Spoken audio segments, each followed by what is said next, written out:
So I guess through your experience in Nagoya as a karate club under a school and in Sapporo under a karate local, like Karate Dojo, Machi Dojo, like you call it in Japanese.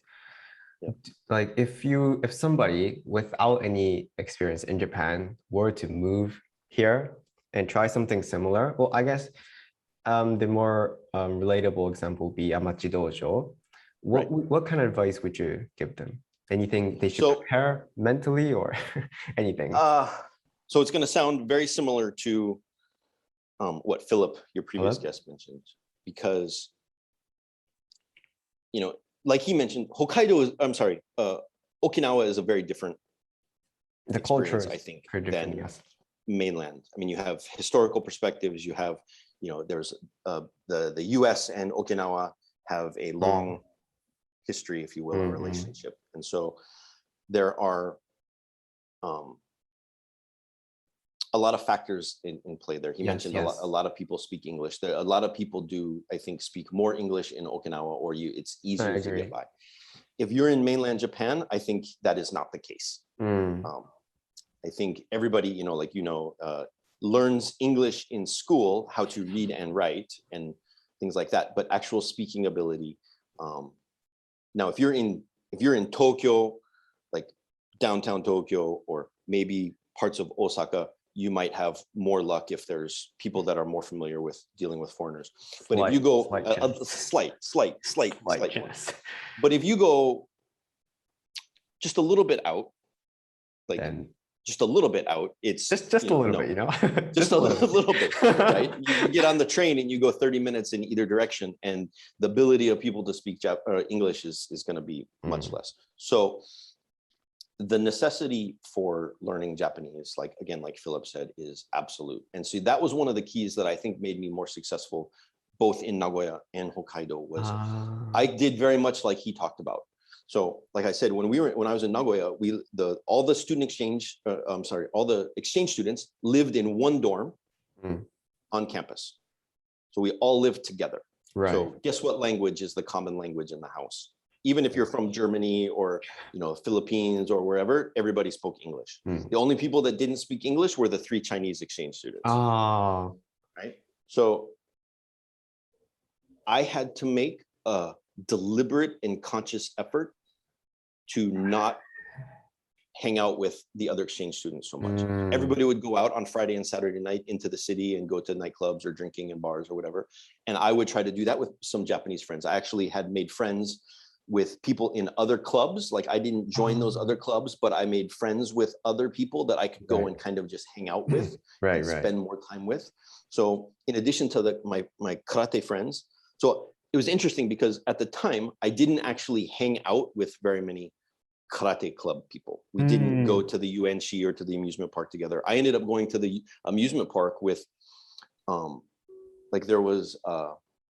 there were a couple of Japanese students who lived in our dorm also as kind of to help, to assist. And then through one of those students, I made friends with that person's club, and they did like a drama thing, or they just hung out and had fun. But I would go hang out in their club room, and we would play video games, or we would go to the amusement park, or we would go out to eat, and we would go do things. So why that's important is when you show up somewhere, if you can't speak Japanese, you're 100% reliant on that dojo or that sensei's or the people in that dojos, their ability to speak English or your language. And so karate training can be done with very little language.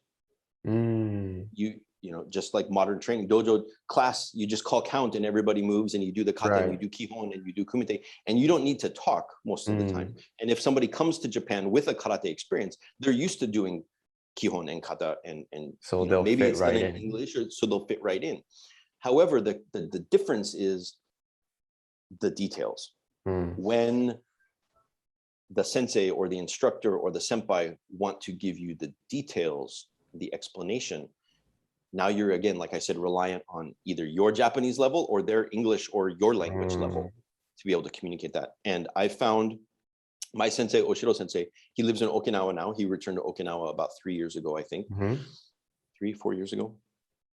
But he lived in the United States for a very long time. Right. Maybe close to 40 years, I think. Oh, wow. So he speaks very good English. Like he can teach and he can do everything in English and whatnot. But I always get more when he can explain something in Japanese. Right. Because I mean the vocab and maybe I don't know. It's just my thing, maybe. But Japanese people use a lot of onomatopoeias, to be honest. So yes, like I guess that expression is pretty important in our language, maybe. But I mean, yes. Well, and so it's things, and then so for me, some things that's difficult is there are things that I learned in Japanese that I haven't that I didn't learn in English. Oh. Okay. So when I was taught the concept or taught how to move or taught the explanation, it was all in Japanese. So then when I'm actually teaching somebody else, sometimes I actually have difficulty thinking, well, how do I explain this Japanese concept that I never learned in English to this person who doesn't speak Japanese? Right.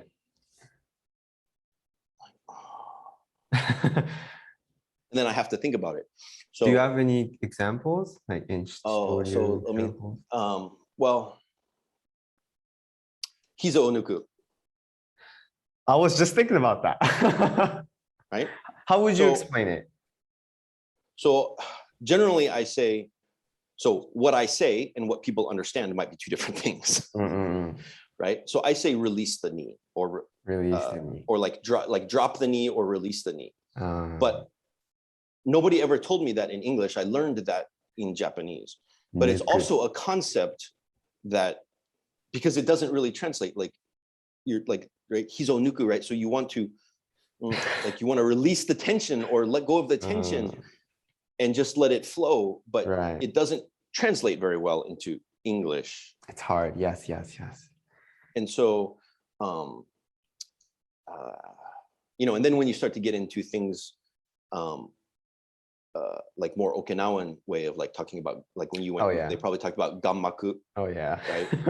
Like even in Japanese, that's hard to explain because in Japan, that's not talked about as much as it is in Okinawa. And so when you're like, what do you mean gammaku? Like, what do you mean? Like, or like, you know, another one that like my sensei will use, like haikin o ageru. Haikin o ageru. Like lift your back muscles. Right. You know, trying to explain things like that we don't really say. Like, how do I explain that to somebody in English who's never even thought about something like that? Right. So things like that, because what you're relying on, let's say you go to a seminar and the instructor or the coach is Japanese and there's a translator there. Now, as a student, I'm trusting that what that translator says is accurate. And sometimes, like, you'll see videos of when people, you know, Japanese senseis or instructors go to like Europe or somewhere like that, there'll be a translator. Oh yeah. And that translator may not be a karate person. That may be a person from the university or from a company or from somewhere who can speak Japanese and or that language, but they may not be a karate person. So they may not even understand the concept. So there have been times where I've been at a seminar, I'm like, that's not what he said. That's not how he described that.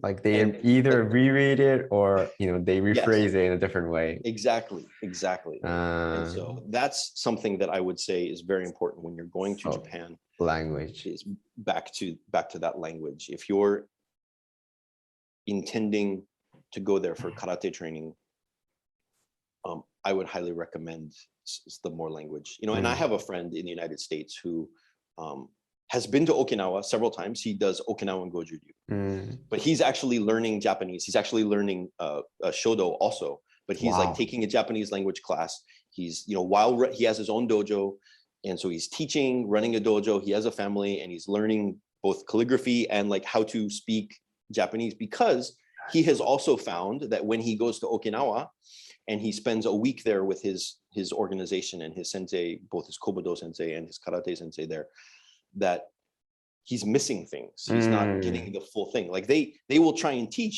you know, he has a very serious, they go and they're very accepting of him. But there's a wall, a kabe, right? That just because of the language, it's harder to understand what they're saying. I agree.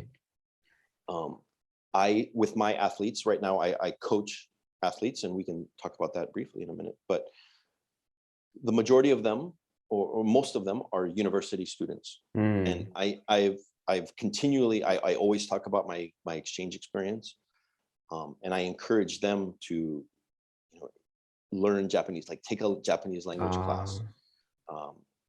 Maybe think about going on a student exchange, join a karate club at a university in Japan, because, you know, your level is different. You know, Machi Dojo, you go 2, maybe 3 times a week, and you train for 1 or 2 hours, maybe 3 hours at the most, but probably more like 1 to 2 hours. But, you know, Karate-bu, you train every day for 2 to 3 hours a day, sometimes 6 days a week. And then you have like your training camps before a tournament or preparation training, where we would have a mini gashuku, for example, like the 2 weeks before or a week before a tournament. And you have your natsu gashuku, your fuyu gashuku, right? And you have all of these things. The level of intensity is much higher. And the other thing too is that, you know, if you know, so that's why I encourage them to join a karate club if they can go on an exchange, because the intensity level is higher. You go to a Machi Dojo and you can have, you know, from little kids or high schoolers or, you know, up to adults. Whereas in a karate club, you know, everybody's between 18 and 23. And everyone's moving. Everybody's moving, and the intensity of your training is much higher than in a Machi Dojo. Of course. I see. So, yeah. I mean, that language concept, I personally feel it every day, you know, making videos in English, like translating things that I unintentionally do into words. That's one step, but making that into English, that's another step. You know, I try my best to, I guess, project as much as I can into English. However, I think there are limitations.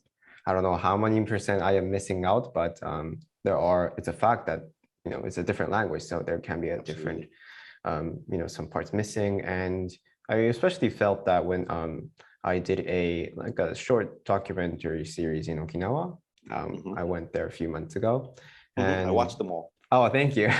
Through the interviews. I hope my translations were okay. Oh, it's pretty good. Yeah, it was okay. It was all right. Like I would like spend days like watching it over and over. I'm like, is this the right word? Like, because myself, I'm a Japanese native and I learned English afterwards. So like I'm more worried about my English translation. Oh, no. Don't worry. Your English is very good. Very good. I thank you. So that was my biggest worry. Like, yeah, but you know, I don't, because if I translate it in the wrong way, that's just, it's not like disrespecting, but it's not a very good thing for the sensei too, because, you know, he spent the time to actually explain everything. So yeah, I mean, that's a very critical point. And if you can learn English yourself, then that's the best thing you can do. And, you know, and one thing that, you know, becomes, it's like any technical or specialized language. Right. When you there's so many karate terms and karate vocabulary that even now, so like I said, I teach, I have a program called Apex Karate Performance where I coach athletes to compete at WKF level, either to join the national team or to compete at WKF level. That's their goal. But I also have a small, like regular dojo program where I'm teaching, you know, I have, you know, yellow belts and orange belts, you know, that I'm teaching, you know, pinan kata and you know, things like that too. And so there are times to where because the vast majority of my karate experience is in Japanese, I have difficulty sometimes putting it back into English. That's I can feel that. Yeah, it's like, how do I tell this, you know, 15-year-old who's a yellow belt or an orange belt, just punch.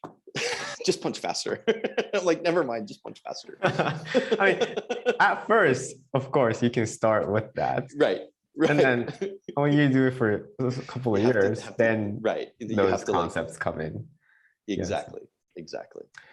Well, then I guess my last question would be besides hizaonuku, right, were there anything that you felt that you translated pretty well from Japanese to English that was hard? Oh, now I got to think of it. Off the top of my head. So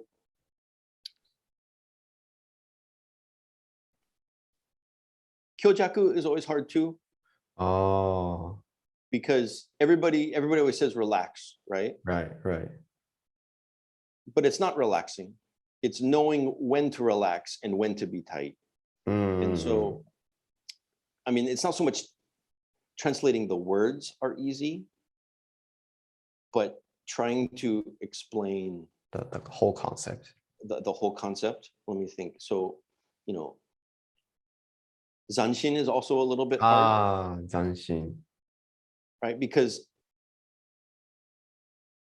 zanshin is not a karate term.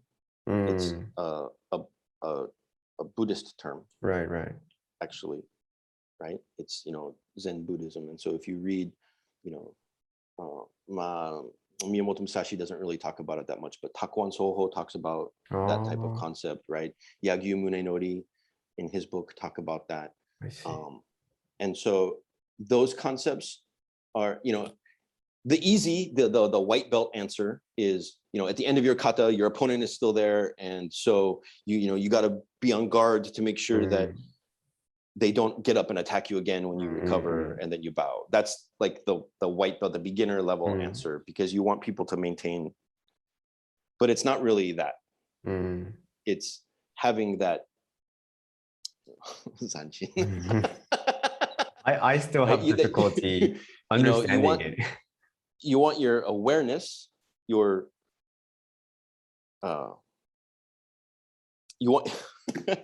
your awareness to stay there, but you're not just like making Sandra Sanchez eyes and like staring at the ground where your imaginary opponent is. It's like this feeling of having that your spirit is still aware of what's going on, and you're maintaining the level of concentration and heightened awareness while you're finishing your kata. You don't just finish the last punch and then like, okay, oh man, that kata was hard. Why did I pick Tanyira Kushanku? Because it's so long, right? It's not.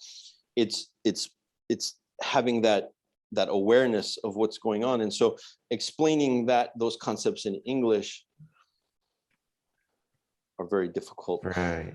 Like from what I understand, like another way to like explain zanshin in Japanese would be like kiyoharu. We use that expression. Yes. So haru, I think it's a little bit easier to understand. Haru basically, I would say in English, is to like fill up the space or fill up something around you with your awareness. So if I'm in the room right now and I want zanshin to be present within myself, then that's like being aware of every corner of the room as much as possible. So if I'm like this, I don't know, taking notes like this, then I'm not aware of my back. But then if I'm a bit more like, if my posture is better and I'm standing like this, then I'm somewhat, I guess, present in this space. So, but it's hard. It's Things very like difficult. this are hard, and I don't know, it just popped up in my head. But do you feel like Japanese, there are more words in Japanese that are shorter but has a very deep conceptual thing compared to English? Zettai. Zettai? Absolutely. Because it's like these, like zanshin, mushin, if you read books on, again, but it's not always martial arts related. They're Japanese culture and this is where it's sometimes frustrating speaking with karate people who don't speak Japanese or haven't lived in Japan, because they can only, when we look at karate, for example, even you're a shotokan person, and I'm, shitoryu or shimaha and yamaniryu now. So and this is a human being thing, we have a tendency to look through the lens of everything is evaluated by what we know, and that's how we perceive it, right? Right. So the same thing applies for karate people in general. If they don't know a lot about Japanese culture and history and how all of things they look, well, in karate we do this and we say this and this is only like martial arts. Well, zanshin is not just martial arts. Zanshin applies to shodo, sado, right? All of that last little and how you come up. Nobody just picks up the brush and goes, oh, I'm glad I'm done with that, right? So, and I write, for example, I write a little bit of calligraphy. I've never like studied or tested or whatever. When I was in think Hokkaido, you're better than me for sure. I'm terrible. I am terrible. Well, so. I haven't seen. I mean, I haven't seen very much of yours. So maybe one day we'll do a shodo thing. But for example, I remember last year, I was writing one day, and I was like kind of angry that day, or I was not in a very good emotional place that day, and I couldn't write. Right. And so the concepts that we apply for, our martial arts are broader in the Japanese cultural sense. And so those concepts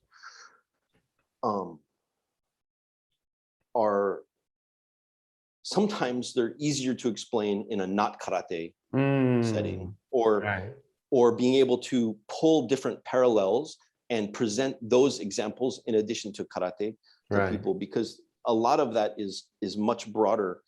We look at karate, but karate is just one of many Japanese martial arts that have hundreds and hundreds of years. I mean, yes, we can talk about, karate's development and history, and that's one thing, but the reality is it still goes back. And, if you go back 200 years, the people practicing karate were of the bushi class, right? The shizoku.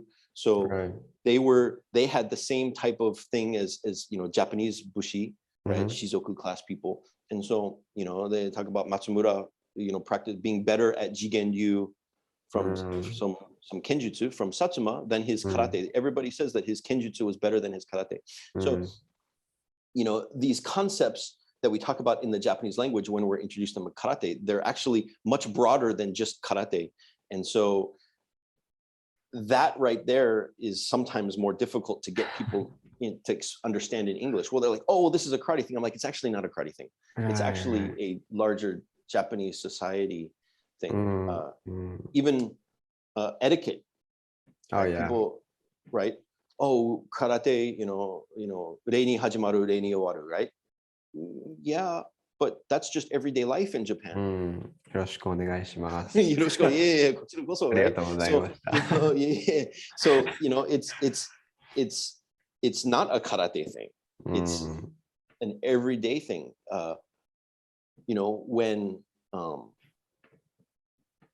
When I was in the karate club in Nagoya, right? When you were in, let's say, okay, I'll give you an example. I know people, you'd probably never called anybody's home on like a regular phone, but if you had to call, when you were in the karate club and you had to call your senpai's house and his father answered his phone, what would you say? How would you introduce yourself? いつもお世話になっております。空手部の何々先輩の後輩の長尾と申します or something like that. Something like that, right? Hi, I am Nagano, I'm from the karate club and I'm so-and-so's, kohai, can I speak to, senpai so-and-so, right? But you entered, the first thing that you said was karatebu, right? You didn't say your name, right? So when I call my senpai, Nagoya Gakuin Daigaku Karate Dojo no Maikiro to right. Matsuda senpai irashimasu ka, right? Is Matsuda senpai there, right? So your identity is based on your participation when you're in that social interaction. Your identity is based on your participation, your place in the karate club, and that's how you identify yourself as. I see. Right? So I never thought about it that way. Yeah, so these concepts are Japanese concepts. Mm. And so all of the things that happen in the dojo are not karate, they are Japanese social things. Right. Yeah. And so sometimes you have to explain that. Mm. I think I numerously say it, here and there in on my channel that like when I put a video on what not to do at a dojo, or like what to say, like the common Japanese words used in a karate dojo. Right. Like I just like remember myself saying, but this is not just karate, like this is something we just say. So Right. but I do think that like martial art dojos, whether if it's karate, judo, kendo, aikido, I think it's picked up, like it's emphasized more within the dojo Yes. compared to your daily life. Like your parents would say the same thing to you, but it's a lot more, I guess, strict in dojos. And the parents put their kids into the dojo to get them at that strict Japanese level. So yes, I agree. but yeah, I mean it's obviously just a part of our whole society. So if one wants to, I guess, learn karate to that extent, to that level, then like you mentioned, culture and history, especially language, right, would be the most the key factor into learning. Absolutely. Yeah, that was a super interesting interview. Like, it's always interesting to see our culture from other people, other countries. So thank you so much for the time today. Oh, you're welcome. Yeah, that'll be it for today's interview. I hope everybody found this interview useful, and I will leave the link to your YouTube channel in the description below. So maybe if somebody wants to contact you, they might send you an email or something. But oh, absolutely, that would be fantastic. Oh yeah. So, YouTube and Instagram. I'll send you those, yeah, I'll drop it right there, right here. And yeah, thank you so much for the time, and I will see everybody in the next episode.